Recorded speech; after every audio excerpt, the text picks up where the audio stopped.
दिन भर की अपडेट आपके साथ साझा करेंगे। कैबिनेट के अगले दिन का दिन हमेशा महत्वपूर्ण रहता है। मुख्यमंत्री आज शिमला में ही थे और जो आज की जो बैठकें हैं या आज जैसे ट्राइबल एडवाइजरी कमेटी की एक मीटिंग चल रही है उससे रिलेटेड भी अपडेट आपके साथ साझा करेंगे।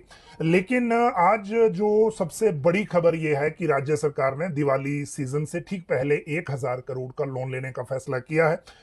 अभी तक की लोन की सिचुएशन है क्या और इस सीजन में लोन लेने के मायने क्या हो सकते हैं, इन सारी चीजों पे आज आपके साथ बात करेंगे। और इसके साथ बात करेंगे जो पे कमीशन के एरियर को लेकर मुख्य सचिव की अध्यक्षता में बैठक हुई है। बैठक करने का मकसद ये था कि जो अभी कोर्ट से ऑर्डर आ रहे हैं, हाई कोर्ट से ऑर्डर 4 मामलों में अब तक हाई कोर्ट से ऑर्डर आ चुके हैं और उसमें जो एक कॉमन ऑर्डर है वो ये है कि जो राज्य के सरकारी कर्मचारियों को पे कमीशन का जो एरियर है वो 6% ब्याज सहित राज्य सरकार अदा करे।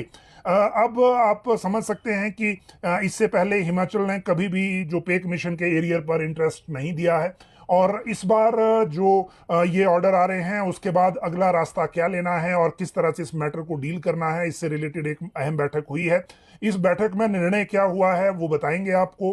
पेंडिंग भर्तियों के 2 मामले अब सुप्रीम कोर्ट चले गए हैं जो राज्य सरकार का इंतजार युवा कर रहे हैं। पेंडिंग भर्तियों के रिजल्ट के मामले में उनमें 2 मामले सुप्रीम कोर्ट गए हैं और ये कौन से हैं और क्या इसमें होगा, तर्क क्या दिया जा रहा है, इन सारी चीजों की जानकारी आज हम आपके साथ साझा करेंगे।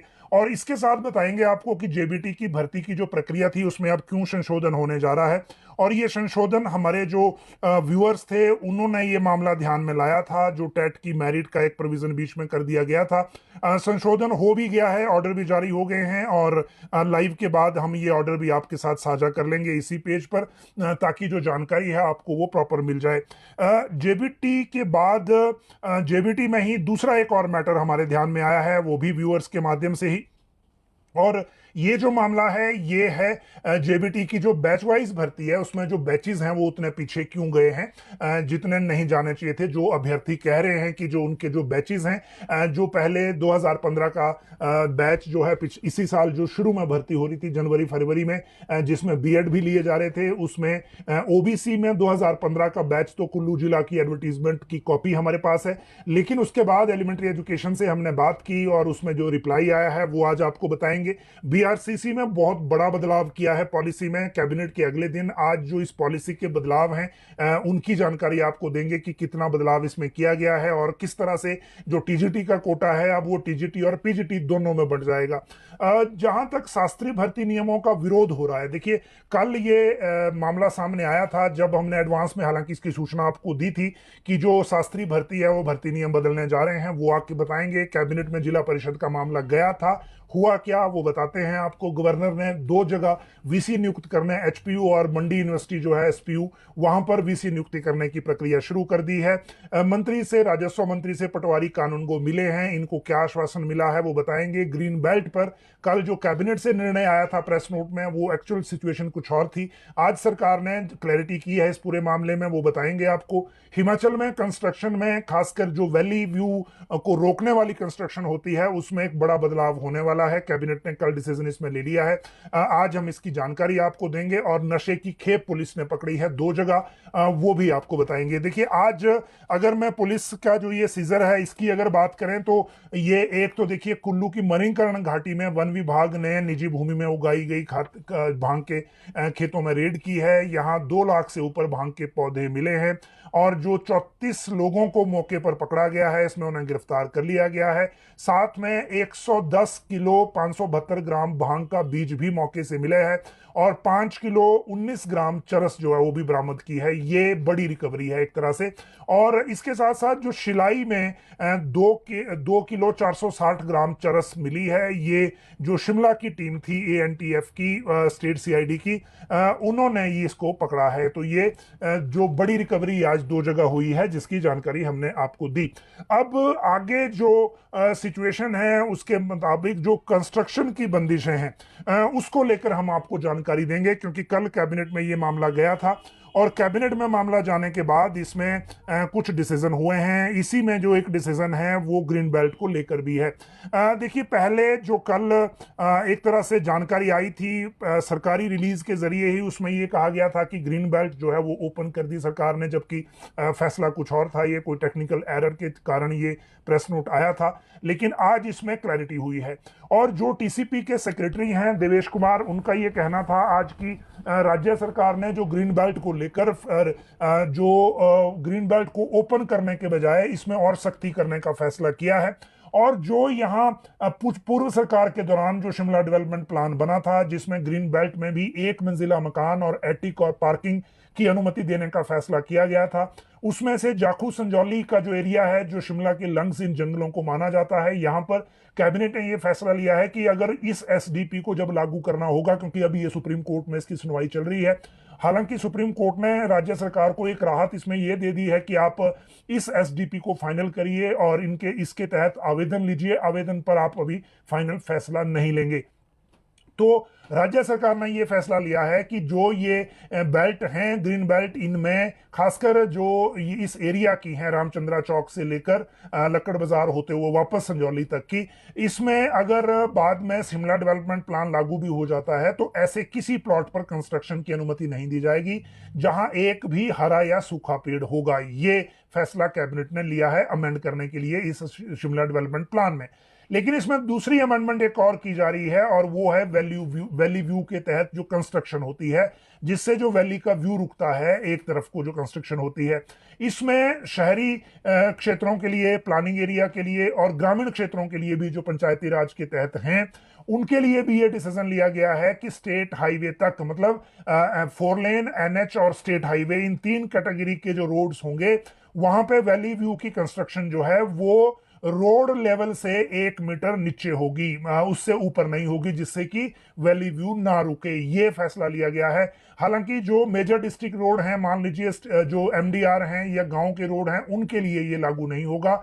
लेकिन जहां 4 लेन है, एनएच है और स्टेट हाईवे है, वहां पर वैली व्यू की साइड जो मैक्सिमम लिमिट है कंस्ट्रक्शन की, वो रोड जो सड़क के लेवल से 1 मीटर नीचे तक ही रहेगी, उससे ऊपर नहीं रहेगी, ताकि वो व्यू को ब्लॉक ना कर सके।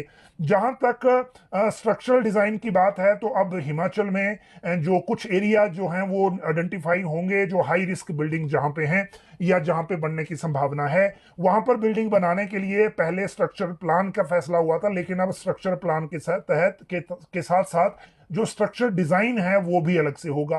तो ये जो कंस्ट्रक्शन की बंदिशें हैं, इसको लेकर कुछ चीजें बहुत सख्त आने वाले दिनों में होने वाली हैं। इसके बाद अगली बात करें तो वो है पटवारी कानूनगो तहसीलदार, जो ये विरोध कर रहे हैं। अभी राज्य सरकार की तरफ से जो एक कानून पारित किया गया है, अमेंडमेंट विधानसभा में जिसके लिए की गई है, आज ये मिलने आए थे राजस्व मंत्री जगत सिंह नेगी के साथ, और इन्होंने कहा, पटवारी कानूनगो एसोसिएशन आई थी अध्यक्ष सतीश चौधरी की अध्यक्षता में, इन्होंने कहा कि जो स्टाफ की शॉर्टेज है उसको नहीं देखा गया, कई वृत्तों के मंडलों के जो काम है वो पेंडिंग है, और ये जो काम पेंडिंग है इसके लिए जो सिचुएशन अभी है उसके मुताबिक जो अभी तक जिस तरह से इसको लागू किया गया है उसमें पहले पूछा नहीं गया, और इसको लागू करने में भी दिक्कत आएगी, क्योंकि रेवेन्यू ऑफिसर्स को इसमें व्यक्तिगत तौर पे जिम्मेदार ठहराया गया है। और इन्होंने नवंबर माह में एक बैठक करने का फैसला लिया है। राजस्व मंत्री ने इनको बताया कि नवंबर महीने में राजस्व विभाग के अधिकारियों कर्मचारियों के साथ वो बैठक करेंगे, उसमें सभी आशंकाओं को दूर किया जाएगा। सरकार ने जो संशोधन किया है कानून में, उसका मकसद कर्मचारियों अधिकारियों को प्रताड़ित करने का नहीं है, ना ही यह कानून किसी निचले स्तर के कर्मचारियों के लिए है, बल्कि ये जो है सभी वर्ग के कर्मचारियों के लिए है। और जहां तक खाली पदों की बात है, उनको आगे भरने की कोशिश की जाएगी। 800 पटवारी के पदों को भरने की मंजूरी दे दी है, जिनको ट्रेनिंग के बाद नियुक्तियां दे दी जाएंगी।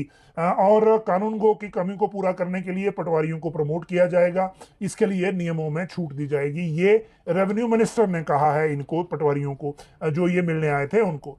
अब बात करते हैं, शिक्षा निदेशालय में आज सेक्रेटरी गए थे राकेश कंवर, और कल आपने कैबिनेट में भी देखा होगा एजुकेशन से के बहुत सारे मैटर निकले हैं। ट्रांसफर के मामले में एक बहुत बड़ा चेंज ये हो गया है कि जो क्लबिंग ऑफ स्टे की मैं आपको बताता था कि पिछली कैबिनेट में 40 किलोमीटर के दायरे में अगर आप म्यूचुअल एडजस्टमेंट से पिछले कई साल से घूम रहे हैं तो आपका एक ही स्टे माना जाएगा। ये स्पेसिफिकली एजुकेशन के लिए अमेंडमेंट हुई थी, लेकिन फिर इसका कुछ विरोध हुआ, सरकार को फीडबैक आया, इसको पिछली कैबिनेट में अमेंड कर दिया गया जो कल हुई थी। और अब जो क्लबिंग ऑफ स्टे है वो 30 किलोमीटर का होगा। मान लीजिए अगर शिमला में अगर आप कुफरी से लेकर शोगी के बीच में ही अपनी नौकरी कर रहे हैं पिछले कई साल से, तो आगे जो रैशनलाइजेशन होने वाली है तो अंगेस्ट लॉन्गर स्टे आपके अंगेस्ट ऑर्डर हो सकता है, चाहे आपने म्यूचुअल एडजस्टमेंट अभी 4 महीने पहले ही करवाई हो। तो ये ट्रांसफर का एक बड़ा मामला जो है वो कैबिनेट में हुआ है। दूसरा, जो सरकारी शिक्षण संस्थानों को टेक ओवर करने की एक 1994 की पॉलिसी थी, उसको कैबिनेट ने रद्द कर दिया है। ये जो कल कैबिनेट हुई थी उसमें अब किसी शिक्षण संस्थान को राज्य सरकार टेक ओवर नहीं करेगी जो प्राइवेट होगा।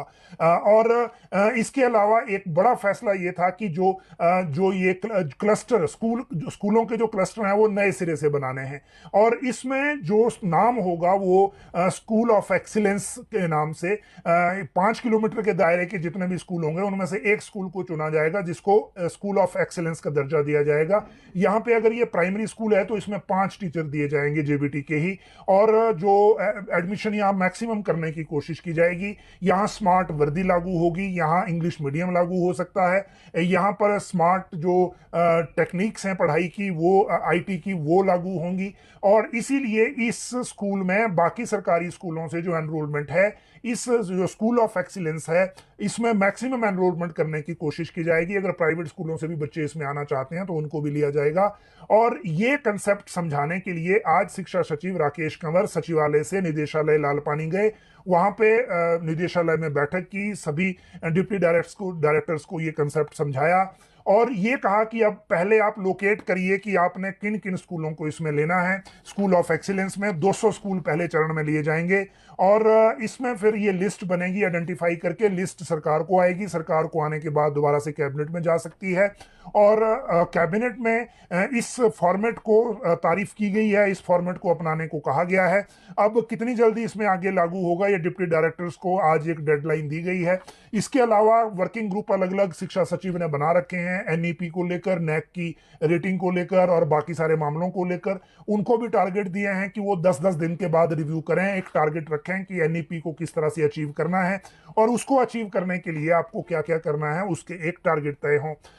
इसके बाद टीचर्स की इंक्रीमेंट का एक मामला ऑर्डर आज ही आया है एलिमेंट्री एजुकेशन से। ये जो ऑर्डर है इसमें स्टेट ऑफ हिमाचल वर्सेस जो सतीश कुमार एंड अदर्स, उसमें ये केस में डिसीजन आया था 19/9/2023 को हाई कोर्ट से, और इसमें डायरेक्ट किया था राज्य सरकार को कि इनको नोशनल इंक्रीमेंट दी जाए बैकडेट से, क्योंकि इनकी जो नियुक्ति है वो 1/5/2003 से मानी जाएगी रेगुलर के हिसाब से, और फिर नोशनल इंक्रीमेंट के बाद इनको कॉन्सिक्वेंशियल बेनिफिट बाकी सारे मिलने हैं। जिन लोगों ने ये एसएलपी डायरी नंबर 22215/2022 है, हाई कोर्ट में state of Himachal Pradesh and others versus Satish Kumar and others का ये मामला है, जिनसे संबंधित है उनको पता है, उनको इसका फाइनेंशियल बेनिफिट मिलने वाला है।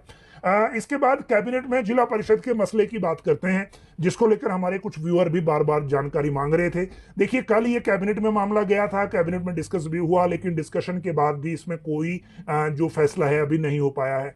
और फैसला इसलिए नहीं हो पाया क्योंकि जो कैबिनेट सब कमेटी बनानी थी, पहले तो कैबिनेट सब कमेटी बनाने की फॉर्मेशन को लेकर एक इशू था, और फिर पंचायती राज और ये ग्रामीण विकास विभाग है, इन्होंने जो कुछ बीच में रूल्स की एक दिक्कत आ रही है मर्जर को लेकर, उसकी बात रखी। कुल मिलाकर ये मामला टल गया। तो अभी इसमें कैबिनेट में कोई फैसला नहीं हो पाया है एज ऑफ नाउ, और जब फैसले की स्थिति आएगी तो हम आपको बताएंगे। लेकिन जिला परिषद के कर्मचारी आगे बढ़ गए हैं अब, और उन्होंने ये क्लियर कर दिया है कि कैबिनेट में क्योंकि फैसला हुआ नहीं है तो अपनी हड़ताल को आगे जारी रखेंगे, और जब तक सरकार नहीं करती तब तक इसमें आगे काम नहीं करेंगे। सचिवालय में चुनाव चल रहे हैं, थोड़ी देर में रिजल्ट भी आ जाएगा। वोटिंग हो चुकी थी, लेकिन अच्छी वोटिंग हुई है, 94% के आसपास, 760 वोटर है इसमें। ये जो राज्य सचिवालय कर्मचारी महासंघ है, उसके सचिवालय सेवाएं कर्मचारी महासंघ है, उसके लिए वोटिंग हो रही है। 760 वोटर हैं, इनमें से 703 ने वोट का इस्तेमाल किया है, और अभी थोड़ी देर में इसके रिजल्ट भी आने वाले हैं। प्राइवेट बस ऑपरेटर्स ने अब जिस तरह से डीजल के रेट बढ़े हैं और न्यूनतम किराया जो है वो 12 से 15 रुपए करने की ये मांग उठा रहे हैं, जबकि all Himachal commercial vehicle joint action committee ने 20 रुपए न्यूनतम किराया करने की मांग की है प्राइवेट बसों ने। अब आप देखिए, इनका ये तर्क है कि सरकार जब अपनी कमाई बढ़ाने के लिए टैक्सेशन बढ़ा रही है, हर जगह टैक्स बढ़ाए जा रहे हैं, तो इनके लिए भी न्यूनतम किराया बढ़ाया जाए, तो वो ये डिमांड है। एचपीयू में एससीए की मैं बात करूं तो वहां एससीए का चयन हो गया है, ओथ सेरेमनी 20 को होने वाली है और नवगठित एससीए की ये होगी 20 अक्टूबर को शपथ ग्रहण समारोह होगा। इसमें जो है 87 छात्र छात्राएं जो हैं एससीए की शपथ ग्रहण करेंगे और ये लिस्ट आज जारी कर दी है। एससीए से मुस्कान को अध्यक्ष बनाया गया है, बायो साइंसेज से कृतिका शर्मा को उपाध्यक्ष, अंग्रेजी विभाग की नव्या शर्मा को सचिव और लॉ से आस्था गुप्ता को सह सचिव बनाया गया है। जो बाकी जो सेरेमनी जब होगी तो तब हम इसकी जानकारी आपके साथ साझा करेंगे। इसके बाद अगली मैं बात करूं तो वीसी की नियुक्ति को लेकर जो है वो प्रोसेस शुरू हो गया है और वाइस चांसलर की नियुक्ति का आपको पता है बड़े दिनों से पेंडिंग है, जब से नई सरकार बनी है वीसी बदले नहीं गए। एचपीयू में अभी भी सेंट्रल यूनिवर्सिटी के जो वीसी हैं प्रोफेसर एसपी बंसल, उन्हीं के पास चार्ज है, जबकि प्रो वीसी यहाँ कांग्रेस सरकार के दौरान नियुक्त हो गया है। उसके बावजूद अभी भी डिसीजन नहीं हो पा रहा था वीसी का। और एसपीओ की मैं बात करूं तो वहां वीसी जो थे वो वापस आ गए थे, लेकिन जो प्रो वीसी हैं वो ही वीसी का काम देख रही हैं। लेकिन अभी भी बाकी जो फैसले नहीं हो पाए थे, लेकिन अब गवर्नर ने सर्च कमेटी का गठन कर दिया है, सर्च कम सिलेक्शन कमेटी आप इसको कह सकते हैं। और इस कमेटी ने जो अभी जो फॉर्मेशन है, पहले हम इस फॉर्मेशन की जानकारी आपको दे देते हैं। सिलेक्शन कम सर्च कम सिलेक्शन कमेटी पैनल इसको कहा गया है। एचपीयू के लिए जो पैनल बना है, इसमें जो चेयरमैन है वो दिल्ली यूनिवर्सिटी के जो वीसी हैं योगेश सिंह, उनको वीसी बनाया चेयरमैन बनाया गया है। प्रोफेसर सुरेंद्र कुमार दुबे हैं, ये फॉर्मर वीसी हैं गोरखपुर विश्वविद्यालय में, उनको मेंबर बनाया गया है और राज्य सरकार की तरफ से एक नॉमिनी आना है, उनको भी मेंबर बनाएंगे। 30 अक्टूबर को ये बैठक रखी गई है गवर्नर हाउस में ये सर्च कमेटी की। जहां तक एसपीयू की बात है तो इसमें जो फॉर्मर वीसी हैं बीकानेर टेक्निकल यूनिवर्सिटी कोटा के प्रोफेसर एचडी चरण, इनको चेयरमैन बनाया गया है। प्रोफेसर जेपी पांडे, इनको फॉर्मर वीसी हैं ये। Madan Mohan Malviya university of technology के, इनको गोरखपुर के, इनको भी मेंबर बनाया गया है। और जो नॉमिनी है स्टेट गवर्नमेंट के वो भी मेंबर होंगे। 31 अक्टूबर को ये बैठक होगी और वीसी का इसमें नियुक्ति पे फैसला होगा और राज्य सरकार की तरफ से अभी इसमें नॉमिनेशन जाना है गवर्नर। वीसी की नियुक्ति के बाद अगर अगली बात करें अगर, तो अगला मसला है अभी हमारे सामने और वो है बीआरसीसी के लिए जो नई पॉलिसी कैबिनेट ने अप्रूव की है। देखिए बीआरसीसी की जो नई पॉलिसी कैबिनेट ने अप्रूव की है उसमें बहुत सारे चेंजेस पहले के मुकाबले अब में आ गए हैं। कैबिनेट में ये मामला गया था बीच में, क्योंकि टेक्निकल एरर आ गया था इंटरनेट की वजह से, तो मैं बीच में अपने आप को पॉज कर लिया था। तो आपको मैं बीआरसीसी की जो नियुक्ति पॉलिसी का अगला पॉइंट है उसी की जानकारी दे रहा हूं। इस जानकारी में जो बहुत सारा चेंजेस हुआ है, block resource centre coordinator Himachal में 282 के आसपास पदों पर नियुक्त होते हैं। इनमें पहले जेबीटी और टीजीटी रखे जाते थे, लेकिन अब 50% जेबीटी होंगे, 25% टीजीटी होंगे और 25% लेक्चरर भी होंगे। तो ये हो गए बीआरसीसी, लेकिन इनकी नियुक्ति एक बार होगी 5 साल के लिए। और 5 साल के लिए जब इनकी नियुक्ति होगी तो इनका स्कूलों से जो इनका लेन बना रहता था उसको खत्म कर दिया जाएगा। स्कूलों में वैकेंसी शो की जाएगी और स्कूलों में वैकेंसी शो होने के बाद वहां उनके पद को भरा जा सकेगा, पहले उस पद को भरा नहीं जाता था। तो 5 साल के लिए ये नियुक्ति होगी। इस नियुक्ति के लिए रिटन टेस्ट भी होगा, एकेडमिक एक्सीलेंस भी देखी जाएगी और इंटरव्यू भी होगा। तो इंटरव्यू शिक्षा सचिव खुद लेंगे। तो ये बीआरसीसी का सिस्टम है पूरा। और इसमें जो टोटल जिनकी नियुक्ति होगी, एलिजिबल कौन लोग हैं, तो एलिजिबिलिटी के लिए जिनकी सर्विस शिक्षकों की 15 साल हो गई है, 15 साल से कम सर्विस वाले इसमें नहीं लिए जाएंगे। और जो कभी बीआरसीसी रह चुके हैं, चाहे वो 2 दिन ही रहे हों, वो भी दोबारा नहीं लिए जाएंगे। तो ये बीआरसीसी की जो पॉलिसी है उसमें बहुत बड़ा बदलाव राज्य सरकार ने इस बार किया है और कैबिनेट ने कल इसके अप्रूवल दे दिया इस पूरी पॉलिसी में चेंज करने का। और इसके बाद अब ये लागू आगे हो जाएगी, लेकिन पूरी तरह से इसमें चेंज हो गया है। अब शास्त्रीय भर्ती नियमों का विरोध हो रहा है, देखिए। और ये विरोध क्यों हो रहा है, कल ही हमने आपको बताया था कि शास्त्रीय भर्ती नियम जो हैं वो किस तरह से आगे लिए जा रहे हैं और जब ये लिए जा रहे हैं तो इनका विरोध भी क्यों हो रहा है वो भी साथ में आपको बता दिया था।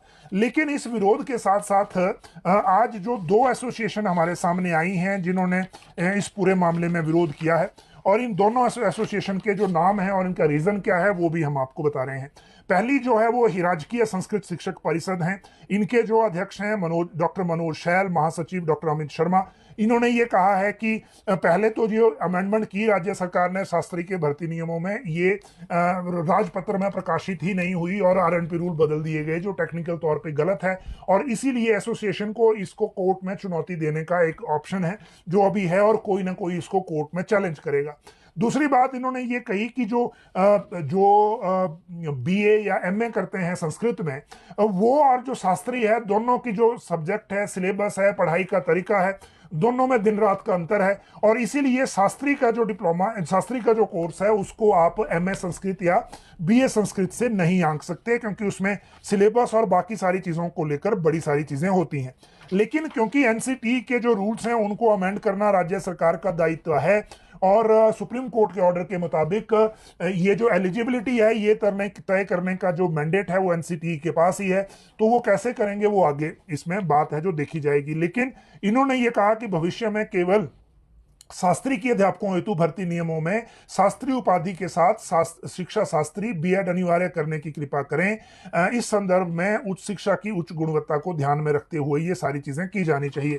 दूसरी जो एसोसिएशन है जो विरोध कर रही है वो है हिमाचल राजकीय भाषाई अध्यापक संघ, जिनके अध्यक्ष हेमराज ठाकुर, सचिव अर्जुन सिंह, और ये सारे ये कह रहे हैं कि जो ये भी वही कह रहे हैं कि जो शास्त्री अलग है, एमए संस्कृत बात अलग है। संघ का कहना है कि अन्य राज्यों की तरह जो व्यवस्था संस्कृत के विद्यार्थियों के लिए नहीं है जो हिमाचल में है, इसीलिए हिमाचल की तरफ को बाकी राज्य भी देखते हैं।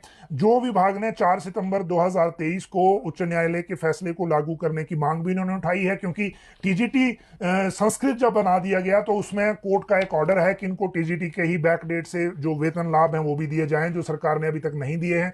तो ये कह रहे हैं कि उसको भी फिर लागू करें, ये एडिशनल डिमांड इनके साथ है। जहां तक इसके बाद अगला मैटर है, अब वो मैटर है कि जो जेबीटी के भर्ती नियमों में क्या संशोधन हुआ है और जो बैच पीछे रह गया है उस बैच को लेकर आप क्या कहना चाहते हैं। अब देखिए, पहले बात करते हैं जेबीटी भर्ती नियमों के संशोधन की, और संशोधन की बात मैं इसलिए कह रहा हूं क्योंकि मेरिट में अगर दोनों के नंबर, दो कैंडिडेट्स के नंबर बराबर हो जाए, तो जो नोटिफिकेशन हुई थी टीजीटी भर्ती की उसमें ये आ गया था, जो पॉइंट नंबर 4 था उसमें, कि अगर जो इंटर से मेरिट बनाने के लिए अगर कैंडिडेट की दो की जो मार्क्स हैं वो सेम आ जाते हैं टू कैंडिडेट्स के, तो उनकी जो आगे की फिर मेरिट डिसाइड करनी है वो टेट की मेरिट से होगी। सीनियरिटी जो डिसाइड करनी है वो टेट की मेरिट से होगी। उसका जो बहुत सारे लोग विरोध कर रहे थे, और विरोध इसलिए कर रहे थे क्योंकि टेट की मेरिट को हाई कोर्ट 2017 में खारिज कर चुका है, और जो पहले प्रेजेंटली प्रिवेलिंग आरएनपी रूल भी थे उसमें जो व्यवस्था थी उस व्यवस्था के मुताबिक जो इसमें कैंडिडेट का जो मार्क्स ऑब्टेन, जो क्वालिफाइंग जो एजुकेशन है उसमें जो मार्क्स ऑब्टेन किए होते हैं, उसमें जो मार्क्स होते हैं उससे फिर मेरिट बनती है। इसीलिए जो पॉइंट नंबर 4 में आज अमेंडमेंट जारी कर दी है एलिमेंट्री एजुकेशन ने, उस नोटिफिकेशन में जो 11 अक्टूबर को जारी हुई थी, 12 अक्टूबर को फिर से अमेंडमेंट आ गई देखिए, और इसमें यह कर दिया कि अगर मार्क्स जो है वो सेम हो जाएं, the inter se merit would be decided on the basis of marks obtained in +2 level, and if there is still a tie the candidate senior in age would be placed above the junior in the merit. ये कर दिया है। तो जो लोग ये कह रहे थे कि इस बारे में आप करेक्शन कराइए, तो ये करेक्शन हो गई है। बहुत सारे लोगों ने हमें इसके बारे में जो जिसको आप कहते हैं कमेंट्स के जरिए, इवन लाइव के कमेंट्स में भी, व्हाट्सएप के जरिए भी बहुत सारा फीडबैक इसमें आया था। अब दूसरी बात करते हैं कि बैच पीछे क्यों गया। देखिए, बहुत सारे फीडबैक आज भी आए थे, कल भी आए थे कि कुल्लू में जो ओबीसी कोटा का ही 2015 का बैच फरवरी में जो भर्ती हो रही थी उसमें चल रहा था, लेकिन यहां क्यों ऐसा हुआ, तो इसको लेकर जो जेबीटी भर्ती के लिए, अच्छा, एक और डिमांड आ रही है जेबीटी की तरफ से कि 2016 तक के बैच बुलाए जाएं, क्योंकि कई जिलों में 2005 भी है, 2007 भी है, 2011 भी है, इससे आगे नहीं है। लेकिन अभी 2016, 15-16 के भी बुलाए जाएं, क्योंकि जेबीटी यूनियन ने कहा है कि जो जेबीटी की बैच वाइज भर्ती में इस बार जनरल के 15 या जनरल के कैटेगरी में 16 तक के बैच को बुलाया जाना चाहिए, ताकि जो इसमें शामिल किया जाए। 16-17 तक के बैच पहले भी बुलाए गए थे, इस बार भी उसी हिसाब से भर्ती होनी चाहिए। तो ये जो व्यवस्था है वो आज हमने एलिमेंट्री एजुकेशन डिपार्टमेंट से ये मामला उठाया था। उन्होंने ये कहा कि एक बात जो कंफ्यूजन दूर कर लीजिए, जो जेबीटी वाले सारे हैं, जो अभी भर्तियां हो रही हैं उन भर्तियों में एक बात ध्यान देने की है कि जो ये काउंसलिंग की कमेटियां बनी हैं, ये डिस्ट्रिक्ट वाइज कमेटी नहीं है, ये स्टेट की ही कमेटी है, और जो स्टेट के ही लोग इन कमेटियों में अभी जाएंगे, जो काउंसलिंग करेंगे, जो शेड्यूल पहले आया है। और इसीलिए विंडो ऑफ अपॉर्चुनिटी बढ़ाने के लिए ये जो बैच है वो बढ़ाया गया है। दूसरा फीडबैक ये है विभाग के पास कि चाहे ईटीटी हो चाहे जेबीटी हो, जो लेफ्ट आउट कैटेगरीज हैं कुछ कुछ मामलों में, क्योंकि पिछली बार भी जब भर्ती करने लगे थे तो कहीं कोर्ट के ऑर्डर आ गए, कहीं बीच में पता लगा, जैसे कि कुल्लू की वो बात हो रही थी, तो बहुत सारे लोग ऐसे आ गए बीच में कि फिर वो जो बैच है उसको चेंज करना पड़ा। इसीलिए जो प्रेजेंटली इनके पास रिकॉर्ड में जिस तरह से जिस जिले के बैच चल रहे थे उन्हीं को बुलाया गया है। और अगर चल रही काउंसलिंग के दौरान इसमें जो है अमेंड करने की जरूरत हुई तो सिर्फ कॉरिजेंडम के जरिए ये अमेंडमेंट होगी। छोटा सा एक नोटिस आएगा और काउंसलिंग चलती रहेगी, उसके लिए दोबारा से पोस्ट विज्ञापित नहीं की जाएगी। और इसीलिए ये जो कॉरिजेंडम के जरिए हो जाएगा, इन बिटवीन ये कंटिन्यूटी में ही प्रोसेस रहेगा, तो कट ऑफ जो है वो नए सिरे से उसी प्रोसेस में दोबारा से नोटिफाई हो जाएगी। तो इसके लिए थोड़ा सा आपको इंतजार करने की जरूरत है, और जैसे ही ये काउंसलिंग को लेकर प्रोसेस आगे चलेगा उसमें ये चीजें सामने आ जाएंगी, और उसके बाद जेबीटी की जो ये बैच वाइज है उसको लेकर जो चीजें हैं वो क्लैरिटी के साथ आपके सामने होंगी। अब बात करते हैं दो मामले क्यों कोर्ट जा रहे हैं, और ये सुप्रीम कोर्ट जा रहे हैं, जो पेंडिंग भर्तियों के मामले हैं।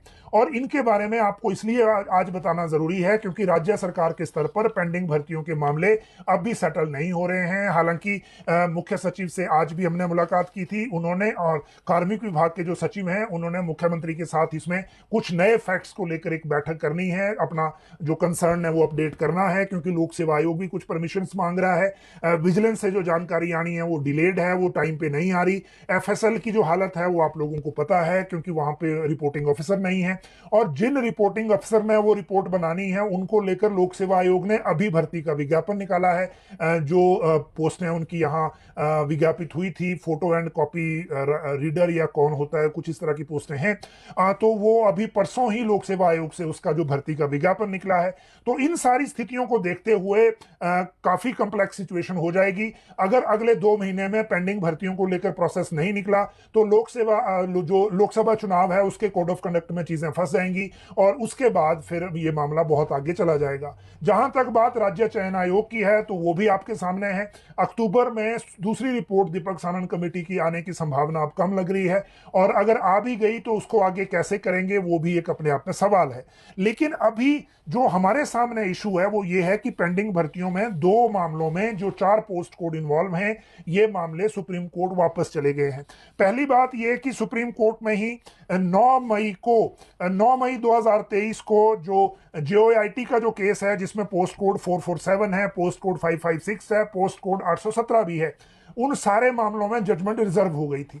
और ये वो जजमेंट रिजर्व हुई है जिसमें पोस्ट कोड 817 में एडवोकेट जनरल ने ही सुनवाई के दौरान कह दिया था कि ये वाला मामला जो है वो पेपर लीक में भी अटका हुआ है, तो उसमें राज्य सरकार ने अभी कॉल लेनी है कि उसको रद्द करना है या आगे बढ़ाना है, ऐसा कहा था। अब उसमें भी अभी कोई नई बात नहीं है।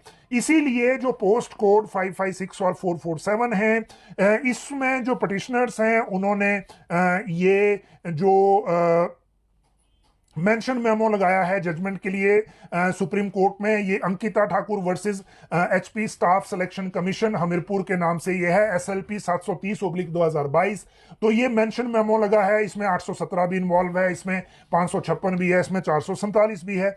और इनमें ये है कि जो पिछली कुछ पोस्टें थी उसमें पोस्ट कोड 556 में 1156 पोस्ट थी, और 1156 पोस्ट को टोटल को जॉब देनी पड़ेगी। हाई कोर्ट में डिवीजन बेंच का ये डिसीजन आया है 31 जनवरी 2021 में। उसके बाद ये आगे चले गए थे, 556 पोस्ट कोड कंक्लूड कर दी थी 817 में, और फिर 817 पेपर लीक में उलझ गया। तो ये मामला काफी कॉम्प्लिकेटेड है, और ये दोबारा से मेंशन मेमो में सुप्रीम कोर्ट में लगेगा। हालांकि ये सिर्फ जजमेंट मांग रहे हैं जो 9 मई 2023 को रिजर्व हुई है।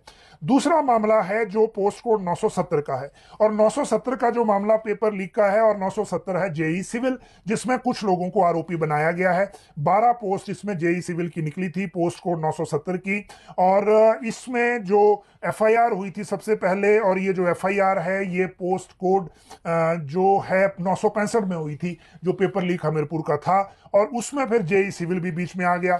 जब से जेई सिविल बीच में आया तो एफआईआर हुई है, इन्होंने हाई कोर्ट में बेल पिटीशन लगाई थी जो रिजेक्ट हो गई थी, और अब ये इस ऑर्डर के को लेकर सुप्रीम कोर्ट गए हैं इस हाई कोर्ट के ऑर्डर के खिलाफ, और वहां भी मेंशन मेमो में ही ये केस लगे हैं। 3 हैं, कमलजीत सिंह, मुकेश भारती और रवि कुमार। ये कमल